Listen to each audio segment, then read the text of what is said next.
There will come a time when you must walk away, not because you stopped caring, but because they did. Not because it didn't matter, but because you finally understood nothing is permanent. We are all prisoners of attachment. We chain ourselves to people, places, jobs, and emotions, desperately hoping they'll give us meaning, identity, or peace.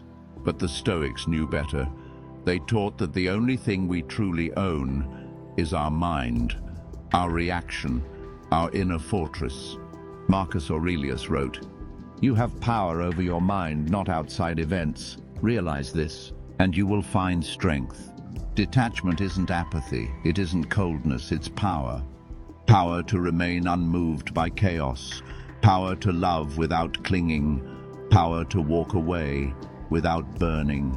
If you've ever felt the unbearable weight of caring too much about things that ultimately destroy your inner balance, then keep watching.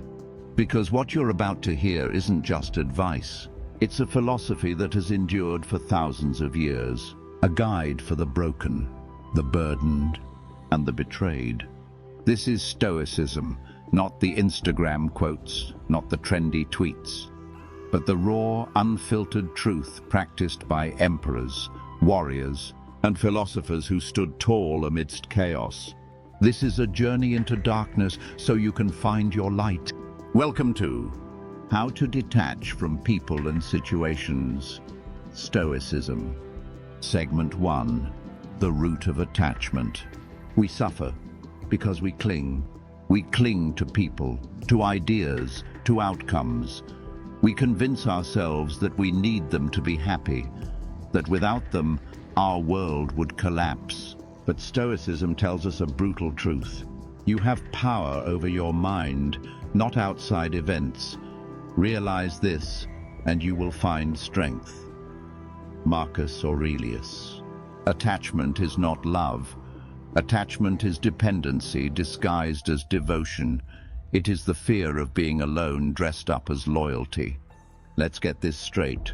Stoicism isn't about becoming cold or emotionless. It's about control, not suppressing your feelings, but not being ruled by them either.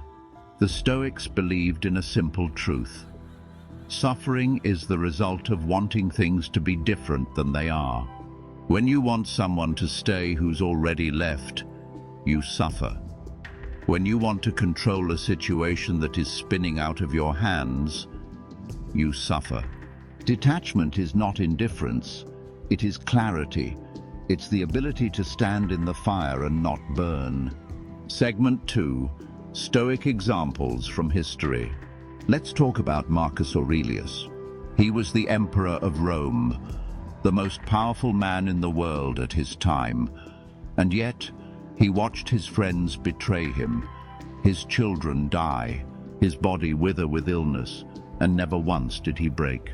In his private journal, never meant to be read by anyone, he wrote, "When you arise in the morning, think of what a privilege it is to be alive, to breathe, to think, to enjoy, to love." This was a man surrounded by politics, war, death, and still he found the strength to detach, not because he didn't care, but because he understood that suffering over what you cannot control is madness. Or take Epictetus, born a slave, crippled in one leg, abused by his master, and yet his mind remained untouchable. It's not what happens to you, but how you react to it that matters. He taught that external things, money, status, even relationships, are not truly ours. They are on loan. And if we forget that, we'll live in fear of losing them. And then there's Seneca, a man who had everything, wealth, power, influence, and gave it all up. When Emperor Nero ordered his death, Seneca didn't beg. He didn't scream. He calmly slit his veins, gave his final words to his friends, and died with dignity. He who fears death will never do anything worthy of a man who is alive. All of these men lived hard lives, and yet they practiced detachment like a warrior sharpens his blade, because they knew your peace must not depend on the world's chaos. Segment 3. the philosophy of detachment. So how do you actually detach? You begin by redefining what belongs to you. The Stoics divided everything into two categories: what is in your control and what is not. In your control, your thoughts, your actions, your choices. Not in your control, other people, the past, the future, outcomes. When you give power to what's out of your hands, you give away your peace.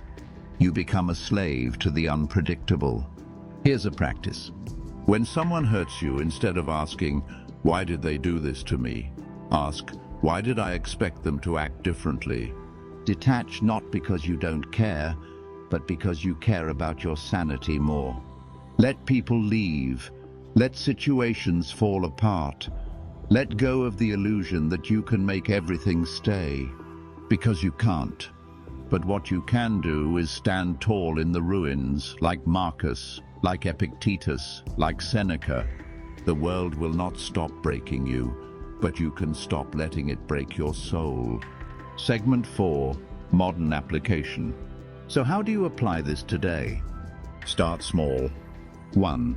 Digital detachment. Unfollow people who drain your energy. Delete numbers. Mute chaos. 2. Emotional discipline. Journal. Reflect. Don't react. Respond. 3. Practice discomfort. Do hard things daily. Cold showers, fasting, saying no. 4. Read daily. Meditations by Marcus. Discourses by Epictetus. Letters from Seneca. 5. Memento mori. Remember you will die. It makes everything clearer. You don't need a monastery to become detached. You need awareness. You need practice. You need reminders. Place a quote where you can see it every morning. Don't hanker after what you don't have. Instead, fix your attentions on the finest and best that you have, and imagine how much you would long for these if they weren't in your possession. Marcus Aurelius. You think you need them to be whole. You don't. You are not empty. You are overflowing. You're just pouring into the wrong vessels. Segment 5. The Dark Truth. Here's what no one tells you. Detachment hurts like hell at first. You will feel lonely. You will question everything. You will think you're becoming heartless. But you're not. You're waking up. You're cutting the chains. You're reclaiming your mind from the claws of codependency. True strength isn't loud. It's quiet. It's the man sitting alone at peace while the world burns around him. That man is free. And freedom is detachment. Motivational close. So here's what I want you to remember. People will leave. Situations will change. Pain is inevitable. But suffering is optional. Let go, not because you're weak, but because you're finally strong enough to. Be like the Stoics. Love deeply but hold nothing too tightly. Because nothing and no one truly belongs to you, except your response. So respond like a warrior, respond like a philosopher, respond like someone who understands that peace is not found in control, it's found in release.